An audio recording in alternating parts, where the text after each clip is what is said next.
Currently, I'm sitting with Dr. Jitendra Singh. He is a Science and Technology Minister of India.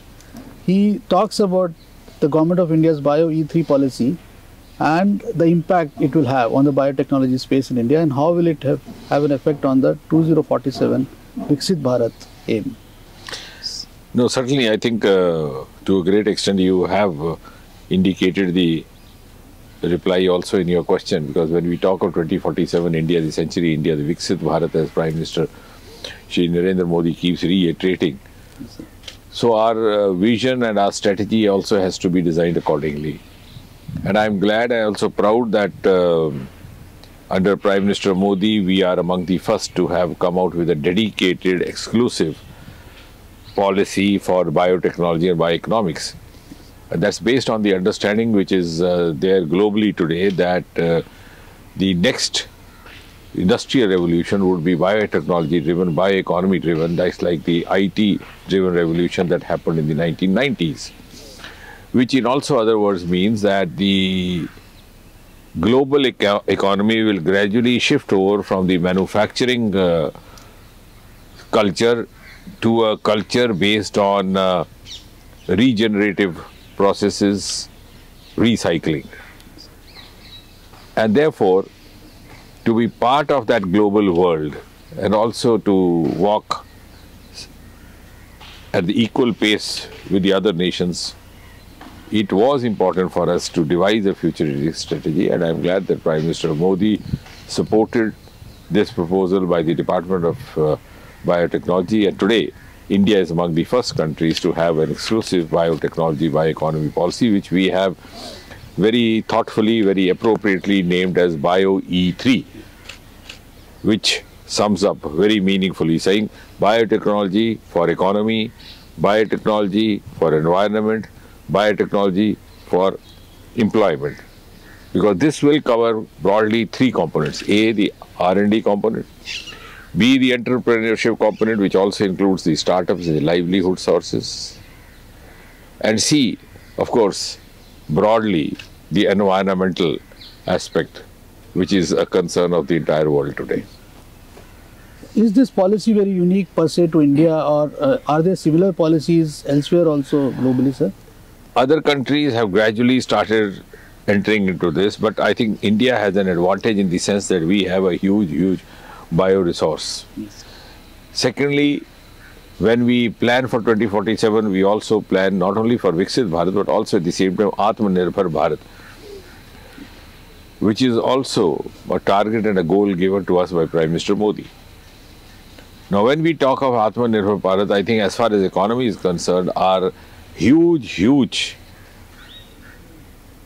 freedom from dependence on other countries would depend on how much are we able to bring down our imports as far as our petroleum products are concerned, because that's the main our import product. And even of today, almost 85% of our energy requirements are met by petrol, which is got from the other countries. Now, if we are able to utilize our own resources, even the waste resources like the plastic, the biomasses, convert them into biopolymers, recycle them, create our own fuel, this will reduce our dependence on the petroleum exporting countries, and which also will give us esteem, strength, confidence, and also economic supplementation. Recently, you have signed a MOU. The Department of Biotechnology has signed an MOU with ISRO, which addresses the challenge of, and this partnership is basically aimed at addressing the challenges of human space flight, particularly in areas like space, food, astronaut health, and many other aspects of biotechnology. Can you elaborate a little bit more on the impact of this MOU which you are having with ISRO, and how will it help the space segment? You would appreciate that India today is a frontline nation as far as space technology is concerned. Even though ISRO was born in 1969, the year when the first human being landed on the surface of moon, Neil Armstrong, we were just being born. But today we are the first to have landed on the southern pole of moon.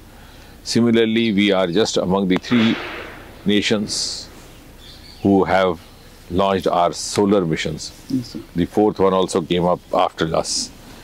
We are also among the first to have put up this docking satellites Yes, sir. very recently. We are also maybe the second who are planning an international or a space station, which would be named as Bharatiya Space Station, and which would be in place by 2035. And therefore, all this will happen in an ecosystem. Yes. If you don't have the docking and undocking technologies mastered, you cannot enable your astronauts to walk into the space station, walk out. Otherwise, it just remain a closed structure. Yes, sir. And secondly, as your space experiments go on increasing, you might like to keep certain satellites stationed where they are without bringing them back and incurring their costs. So in order to supplement their fluids, their payloads also, you would need docking and unlocking. Now when docking and unlocking has happened, when the space station is in place, then obviously the human beings will also become a part of an essential component of the entire exercise, the entire experiment. And human beings may not have the same physiological milieu as they have on the surface of Earth when they are at a zero gravity zone or they are up in space. And that might also vary. Like for example, when they are in Lagrange point, like the Aditya, Yes, sir. where the satellite becomes stationary because of the equivalence of the gravitational pulls, or when they are ascent, or when they are they are pushing out of the gravitational pull and force of the the Earth's orbit, or they are entering into the orbit of another planet. So all these physiological, biological features which might show variation need to be studied very well, so that the kind of physical and health related support or a biology related support to a human being in space is quite different as it would be on the surface of Earth. So in order to understand that in a better way, we have a new emerging area of study called the space biology. Yes. And I'm glad that India again is among the first to have formally entered into an official collaboration Yes. between the Department of Space and the Department of Biotechnology by signing this MOU which you are referring to. So what specific biotechnology experiments or innovations are being prioritized for the Gaganyaan mission and future space station initiatives? Anything on that? No, lot many. But on the whole, biotechnology is not limited only to space. Yes. We are in a big way in the health sector now, Yes, sir. in the life sciences, and also in agriculture sector. Yes, sir. Like for example, in the health sector, we were among the first to come out with a DNA vaccine during the COVID pandemic and gift it to the rest of the world. We are also possibly the first to have come out with human papillovirus, which is a vaccine which contributes to the prevention of cervical cancer, which is very prevalent in India. Yes, sir. We are again among the first, or for the first time, India has come out with purely indigenously developed antibiotic, which is a unique feature because ever since the advent of antibiotics happened with penicillin somewhere in late 1940s, around 1948, which was described as the queen of drugs at that time. And the successive generation of antimicrobials and antibiotics, whether it be streptomycin, tetracycline, ganamycin, gentamicin, ampicillin, etc., the trials were conducted outside in some other country. Maybe the raw material was used here to prepare tablets and capsules. The first time we have come out with an antibiotic which A to Z developed in India. It's called nephithromycin and has been found to be worldwide applicable or effective in the treatment particularly of the resistant respiratory infections. Yes, sir. Similarly, we are the first to have come out with a successful trial of gene therapy or genetic therapy for a blood disorder called hemophilia, which results in bleeding disorder due to the deficiency of clotting factor 8. Our first phase of trial has proved to be very successful. All those patients on whom it was conducted, the clinical trial was of course done in Christian Medical College, Vellore.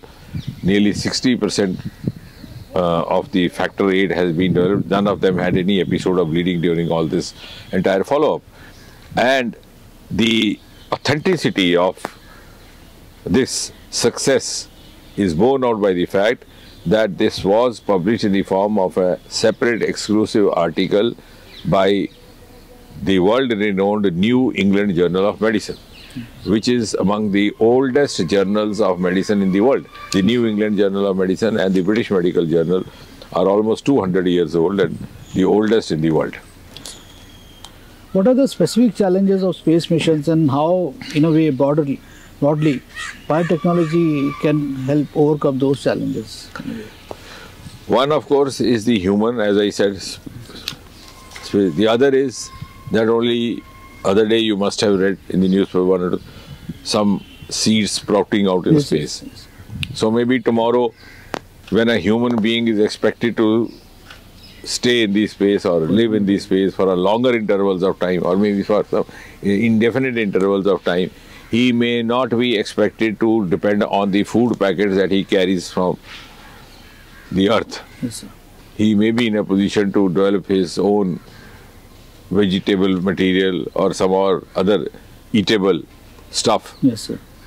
Through biotechnology techniques in the space. So there again the biotechnology will help in producing that kind of milieu which enables the growth of a plant or a seedling in the space milieu, which is quite different from the earth milieu. So it's going to be very fascinating both for biotechnology and for space, and also fascinating to work together.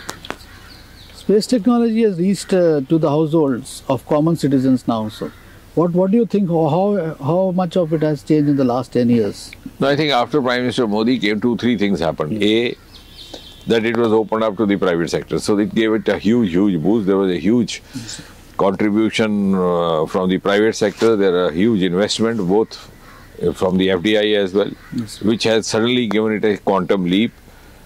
We were just about 4% or so of the total, just about $8 billion US of economy. We hope to go by 5 times in less than 10 years. So that is the level of confidence now. So space economy becoming an important component of the overall India growth story.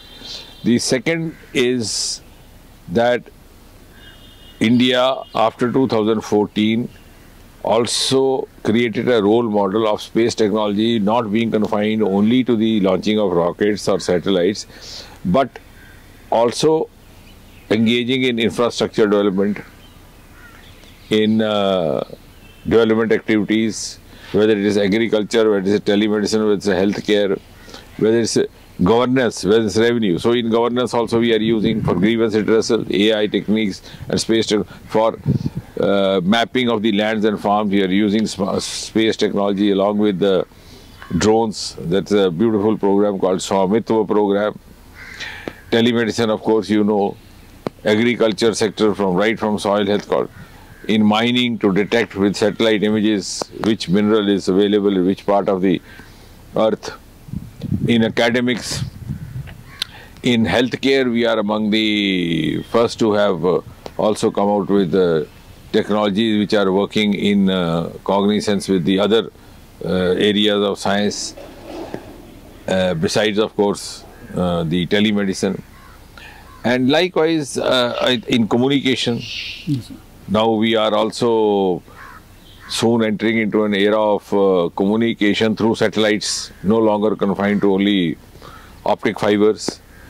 So I think not only space technology has entered every Indian household, it has, under Prime Minister Modi, been made a catalyst for development in every sector, and its engagement is also increasing, both quantitatively as well as qualitatively. And the number of launches have increased. Number of launches has increased. We have had a record of sending the maximum number of satellites in a single go, 117 or so. We have a number of world records today. We were, of course, the first to reach the southern pole. We are also have the world record of having the longest sustaining satellites. We have also had a large number of foreign satellites launched only during the Modi era of the last 10 years. So that means out of 390 or so, more, maximum almost 90% of the foreign satellites, both from US as well as from the European Space Agency, were launched only between 2014 and 2024. Far and between, some satellites were being launched earlier. So recently you launched Proba 3 and now you announced that you will be launching a US-based communication satellite. Yes, so Proba 3 also was a European agency satellite launched by us, but again, it is going to be a solar mission. But before that, we were already there indigenously through Aditya. Aditya L1. Yes. In fact, we are in a way helping the European agency in their solar mission by providing them our launching facilities. And communication satellite, of course, which will also utilize the services of satellites and which will enter into a new era. I think so. You have a memorandum of understanding with Australian Space Agency also. Yes, we have. We have a memorandum of understanding with number of space agencies, but the difference now is that through these memorandum of understanding or through these bilateral collaborations, it is not we who are gaining the maximum. They are also gaining equally as much. And in some cases, they gain more from India than India gains from them. Which means today we are equal partners, and in certain aspects we are offering them resources, offering them cues, offering them valuable inputs for planning their space missions. Now, for example, our SpaceX, the solar mission, will bring back inputs which will also enable other countries to plan their space missions, depending on how the solar phenomena behave, etc., etc. You have this NISAR mission also coming up with tie-up with NASA. Yes, and NISAR is a very fascinating mission. It's a collaboration, again, where it will be useful in navigation, in mapping, also in gathering pictures, which would be up to centimeters size, very precise, small distance images, and the entire Earth will get visualized once in every 12 days. So you will have a kind of scanning or screening of the entire Earth planet in less than a fortnight every month. Yes, sir. And I believe that NASA has also benefited from our biotechnology. No, certainly many of our missions, and because we have a biotechnology department which also has received a boost after Prime Minister Modi came in 2014, because we were just about $10 billion economy, bioeconomy in 2014. Within 8 years, we increased 8 times, we became 80 billion. Today, we are nearly 135, 140 billion, and we hope to be $300 billion by 2030. So that is the fast, rapid growth. We had just about 50 biotech startups in 2014. Today, we have gone up to almost 9,000. And some of them are of world potential. Now, if you talk only of biotechnology, today we are among the first who have entered into an era of non-dairy milk, animal-free milk. One of our startups in Bangalore has also started exporting it. Because in the times to come, because the requirements of milk products will increase, the mutton products will increase. For example, India produces 25% of the total milk available in the world. But even then, our requirement is much more, because on an average, for an average Indian, you have just about 459 grams of milk available, which is not considered to be sufficient, which means we still need more milk. Where we are going to get from, in spite of being among the highest producers of the animal milk. So, the lab milk, the genetically engineered milk, all this is being done through biotechnology. Which are these 9,000 startups you have spoken about? Which are the different unique areas in biotechnology? No, they are in different areas. They are in life sciences, they are in agriculture, they are also in recycling, So they are diversely placed, but wherever they are among the first line startups. And what is the push the government is giving to these kind of startups, biotechnology startups? No, huge push. See, of course, as I said, this government has been very liberal in public-private participation. So that's a big advantage. Secondly, like in space, we are open to private sector through an interface called InSpace. In biotechnology, we have an interface called BIRAC, which is again a very successful model. It collaborates between the private and the public sector. The vaccines came out through BIRAC. Some of the other success stories have come up through that way. So they engage with a potential private company or a private concern, while simultaneously the trials are going up in the biotech institutes. And therefore, when the product is ready to be made available to the consumer, there is also a manufacturer available for that, or industry available for that to take it in their fold and then also to market it. Is the gestation period very long, sir, in biotechnology, for biotechnology startups? No, it is gradually reducing, it will reduce. It also depends on the kind of project. Okay. But as the technology improves, now for example, now this all works in quantum, in a ecosystem. Now for example, when we are going to have quantum technology, which is not strictly biotechnology, it's more of physics, but when the quantum technology comes up, it will also supplement our biotechnology experiments, particularly in the health sector. The culture of a blood sample or a human sample, which normally would take 2-3 days to produce a result, will be available within a few minutes with much more accuracy, precision and sensitivity.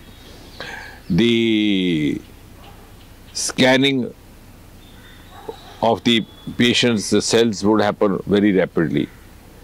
Our biotech techniques targeting, for example, tumor cells or other pathological sites will also become more prompt, more precise. So I think when the entire ecosystem develops, what is being developed in the area of physics will supplement the biotechnology, and what is being developed in the area of biotechnology will be utilized in a better way through the technology being driven through physics. So it's all going to be like that. Any international collaborations you're looking for in biotechnology space with? No, we have a number of international collaborations, and they have been there, they are increasing. But as I said, the difference now is that the international collaboration does not mean that we are collaborating internationally just to gain for them or just because we need them more than they need us. It is that they today need us equally much. Sometimes they need us more than we need them, and sometimes they pick up cues from what we have drawn as conclusions. So basically, right, currently the training for these Gaganyaan astronauts is going on. The training is now over almost. Yes, sir. It got delayed because they had gone to Gregory Institute in Moscow during the lockdown period. They had to be called back. So it got delayed. The process got delayed also. Now everything is in place. I think by the end of this year, we should have the final trial mission, the robo mission, the Vayomitra mission, where a female robo will go into the space, perform all those tasks which are normally and come back to the waters. And when we are able to accomplish that satisfactorily, then we'll have a real human mission going into the... And the astronauts, 4 of them already identified, 3 group captains, the other one was a wing commander who also has now got promoted. So all of them are there in place. One is going for the Axiom mission also. Yes, one of them may go, 1 or 2 also sometimes.